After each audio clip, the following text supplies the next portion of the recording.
तो उस पत्र में यही मांगा गया है चीज़ों से कि जो 50% आरक्षण की व्यवस्था थी पहले, उसके आधार पर कितनी सीट्स बनती है। सीट्स हम लोग यूपीएससी को भेज दी है, लेकिन उसमें कुछ इंटरनल कैलकुलेशन करना है। शिक्षकों से भी जो आवेदन है वो ऑनलाइन हम लोग पोर्टल से लेंगे, उनके विकल्प प्राप्त किए जाएंगे और पोर्टल के माध्यम से ही उनका ट्रांसफर क्रियान्वित किया जाएगा। उससे शिक्षकों को बहुत सहूलियत होगी, सबको पटना आने की आवश्यकता नहीं रहेगी और किसी को ये डर नहीं रहेगा कि हम पटना नहीं पहुँचेंगे तो हमारा ट्रांसफ़र नहीं होगा। सरकार का कानून है, उसका जो आरटी एक्ट है और बिहार सरकार की जो नियमावली है बताती है कि हर एक स्कूल में जो निजी विद्यालय संचालित है उसकी 25% सीटों पर गरीब बच्चे पढ़ेंगे। तो आवश्यकता इस बात की है कि हमारे पास उस विद्यालयों का डेटा हो ताकि हम अपने पोर्टल पर अपडेट करें और अभिभावक उस विद्यालय के लिए अप्लाई करेंगे। कोई भी विद्यालय जो निजी क्षेत्र में संचालित है उसको सूचना मांगे जाने पर सूचना देनी है। अगर वो सूचना नहीं देता है या फिर वो बिना सरकार की स्वीकृति के विद्यालय संचालित है तो उस विद्यालय के ऊपर 1 लाख रुपए का जुर्माना किया जा सकता है। और सिर्फ डेटा कलेक्ट करा रहे हैं कि आपका जो अस्तित्व है उस अस्तित्व के बारे में हमें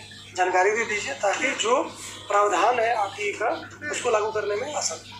नमस्कार, हमारा नाम है समरीन और आपने देखना शुरू कर दिया है लाइव सिटीज। देखिए, शिक्षा विभाग के प्राइमरी डायरेक्टर मिथिलेश मिश्र लगातार एक्टिव हैं। आप भी देख रहे हैं कि लगातार वो आदेश पर आदेश निकाल रहे हैं और पत्र पर पत्र भी जारी हो रहा है, जिसके बाद हड़कंप भी मच गई है। तो आइए फिर सीधी बातचीत मिथिलेश मिश्र जी से ही करते हैं। सबसे पहले बहुत शुक्रिया बातचीत जी। सबसे पहले तो हम आपसे जानना चाहेंगे कि जिस तरह की खबर आ रही है कि प्राइवेट स्कूल्स को लेकर बड़ी खबर आ रही है, कहा जा रहा है कि अब तक 20,000 प्राइवेट स्कूल्स ने रजिस्ट्रेशन करा दिया है, लेकिन अब भी 8,000 स्कूल ऐसे हैं जिन्होंने अब तक आवेदन नहीं दिया है। तो क्या इन पर ताला लग जाएगा? देखिए, प्राइवेट स्कूल राज्य सरकार में कितने संचालित हैं इसका कोई प्रामाणिक डेटा किसी के पास नहीं है।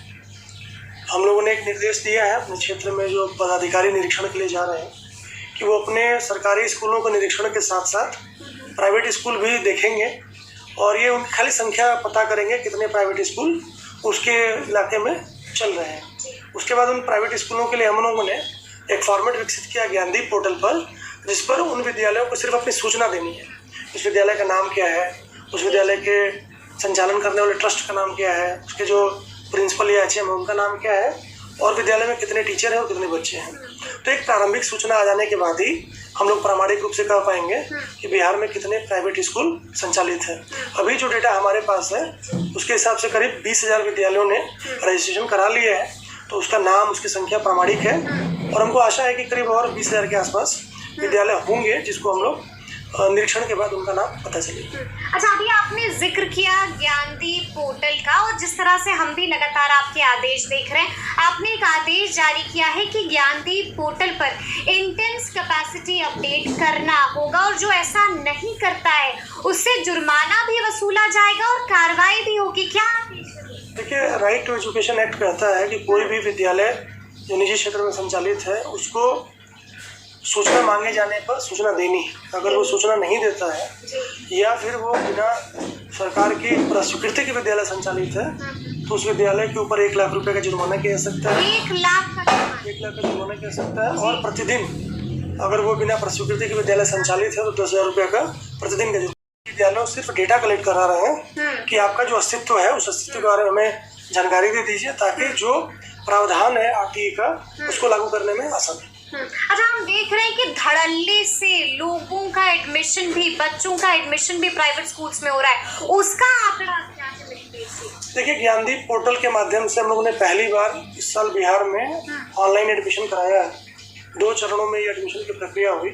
पहले चरण में करीब 27,000 आवेदन आए थे, जिसमें 27,000 बच्चों का आवेदन विद्यालयों को भेजा गया ऑनलाइन रिटर्मेशन के माध्यम से और दूसरे चरण में भी करीब 15,000 एप्लीकेशन आए तो उनका भी आवेदन विद्यालयों को कल हम लोगों ने भेज दिया।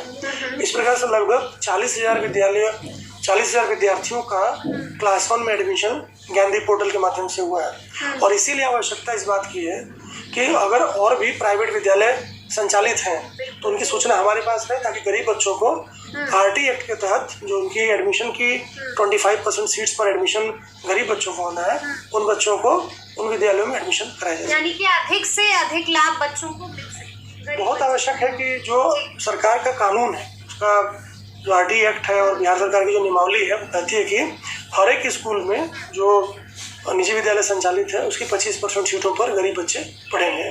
तो आवश्यकता इस बात की है कि हमारे पास उस विद्यालयों का डेटा हो ताकि हम अपने पोर्टल पे अपडेट करें और अभिभावक उस विद्यालय के लिए अप्लाई करेंगे और उस विद्यालय में बच्चे पढ़ सकें। मिथिलेश जी, एक और जानकारी आ रही है और खबर ये निकल के आ रही है कि कल प्राइवेट स्कूल्स के साथ आपकी कोई अहम बैठक होने जा रही है। कल हम लोगों ने NIC के माध्यम से एक बैठक रखी है सभी प्राइवेट स्कूल एसोसिएशंस के जो प्रतिनिधि हैं, ताकि उनके साथ बैठक में बात करके अभी जो एडमिशन चल रहा है 40,000 बच्चों का, उसमें अगर कोई प्रॉब्लम है उसको दूर किया सके। इन बच्चों के एडमिशन के एवज में सरकार उन प्राइवेट स्कूलों को फीस भी देती है, सरकार उन प्राइवेट स्कूलों को राशि प्रतिपूर्ति करती है। तो उस राशि की प्रतिपूर्ति में यदि कोई नाम छूट गए हैं तो उनके नाम को प्राप्त करना है। अगर विद्यालयों को दिक्कत हो रही है तो उसकी समस्या समाधान करना है ताकि उन विद्यालयों को भी उसका जो उनका पैसा है वो उनको मिल सके। और साथ ही साथ अगर कोई विद्यालय छूटे हुए हैं जिनका नाम ज्ञानदीप में नहीं है या उनको सरकार से अनुमति नहीं मिली है, तो इन्हीं सब बिंदुओं पर उन प्राइवेट स्कूल के संघों के साथ बात करेंगे ताकि अगर कोई समस्या है तो उसको दूर किया सके। अच्छा, एक हम जिक्र इसका भी करेंगे कि BPSC TRE 3.0 को भी लेकर लगातार कई तरह की चर्चाएं हो रही हैं और हमने देखा कि बीते दिन आपने भी एक पत्र इसको लेकर निकाला है, रोस्टर मांगा है आपने, महिला आरक्षण की भी बात हुई है, क्या था उस पत्र में? देखिए, पत्र बहुत साधारण है कि हम लोगों ने कोई भी परीक्षा होती है तो उसके लिए रोस्टर निकाला जाता है कि कितने पद उसमें चाहिए। तो उस पत्र में यही मांगा गया है जिलों से कि जो 50% आरक्षण की व्यवस्था थी पहले, उसके आधार पर कितनी सीट्स बनती है। सीट्स हम लोग BPSC को भेज दी है, लेकिन उसमें कुछ इंटरनल कैलकुलेशन करना है, तो जिला वो पत्र हमें भेज रहे हैं, उसके आधार पर BPSC को हम लोग संशोधित रोस्टर के साथ। बैकलॉग सीट हमेशा देखी जाती है, सरकार का जो आरक्षण का नियम है उस नियम के आलोक में ही पत्र लिखा गया है और जिलों से उसकी जब सूचना प्राप्त हो जाएगी तो हम लोग BPSC को उसकी जानकारी देंगे। यानी कि आप ये कह रहे हैं मिथिलेश जी कि BPSC TRE 3.0 में महिलाओं की लॉटरी लगने जा रही है? हमको इस तरह से नहीं कहना चाहिए कि जिस प्रकार से सरकार का जो आरक्षण का नियम है उस नियम के आलोक में जितनी सीटें जिसकी बनती हैं उतनी सीटें उसको परीक्षा के बाद अलॉट की जाएगी। रिजल्ट ओल्ड रिजर्वेशन पॉलिसी, अभी जो स्थिति है हम लोग अभी फिलहाल रोस्टर पे काम कर रहे हैं। एक बार रोस्टर आ जाने के बाद सामान्य प्रशासन विभाग के निर्देश के आलोक में आगे कार्रवाई की जाएगी। अच्छा, एक आखिरी सवाल है मिथिलेश जी, बीते दिन हमने देखा कि शिक्षा विभाग के ACS एस सिद्धार्थ ने एक बड़ा नोटिस चिपका दिया अपने दफ्तर के ठीक बाहर। उन्होंने साफ साफ कहा कि शिक्षकों से ट्रांसफर पोस्टिंग को लेकर आवेदन जो है वो ऑनलाइन मांगा जाएगा। तो क्या आप शिक्षकों को ऑनलाइन आवेदन करना होगा? देखिए, किसी भी अच्छी व्यवस्था में ऑनलाइन व्यवस्था होने से लोगों को सहूलियत होती है। अब हर एक व्यक्ति पटना कार्यालय में आ नहीं सकता है, उसका वहाँ छुट्टी लेनी पड़ेगी, बच्चों का भी पढ़ाई का लॉस होगा, टीचर को भी दिक्कत होगी। और ऑनलाइन सॉफ्टवेयर बन जाने से, जैसे हमने ज्ञानदीप में देखा आपने कि विद्यालयों से हमने डेटा कलेक्ट किया, अभिभावकों से आवेदन कलेक्ट किया और स्कूल को भेज दिया, तो आराम से एडमिशन हो रहे हैं। उसी प्रकार से शिक्षकों से भी जो आवेदन है वो ऑनलाइन हम लोग पोर्टल से लेंगे, उनके विकल्प प्राप्त किए जाएंगे और पोर्टल के माध्यम से ही उनका ट्रांसफ़र क्रियान्वित किया जाएगा। उससे शिक्षकों को बहुत सहूलियत होगी, सबको पटना आने की आवश्यकता नहीं रहेगी और किसी को ये डर नहीं रहेगा कि हम पटना नहीं पहुँचेगा तो हमारा ट्रांसफ़र नहीं होगा। तो कम से कम जो आवेदन आ जाएगा, आवेदन के बाद जो स्थिति बनती है उसके आधार पर निर्णय लेने में सहूलियत होगी। तो सुना आपने कि क्या कुछ कहा है शिक्षा विभाग के प्राइमरी डायरेक्टर मिथिलेश मिश्र जी ने।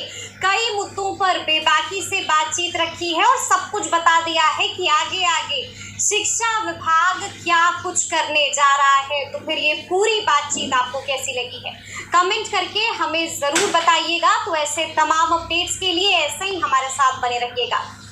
तो आप लोगों ने सुना कि क्या कुछ कहा प्राथमिक शिक्षा निदेशक ने, स्पष्ट रूप से सारी बातों को क्लियर किया। इनका स्पष्ट रूप से कहना है कि भाई कहीं ना कहीं TRE 3 महिला जो अभ्यर्थी हैं उनकी बल्ले बल्ले होने वाली है। और भी अपडेट प्रोवाइड किए तो वीडियो को शेयर कीजिए। इस वीडियो में इतना ही। धन्यवाद दोस्तों। जय हिंद, जय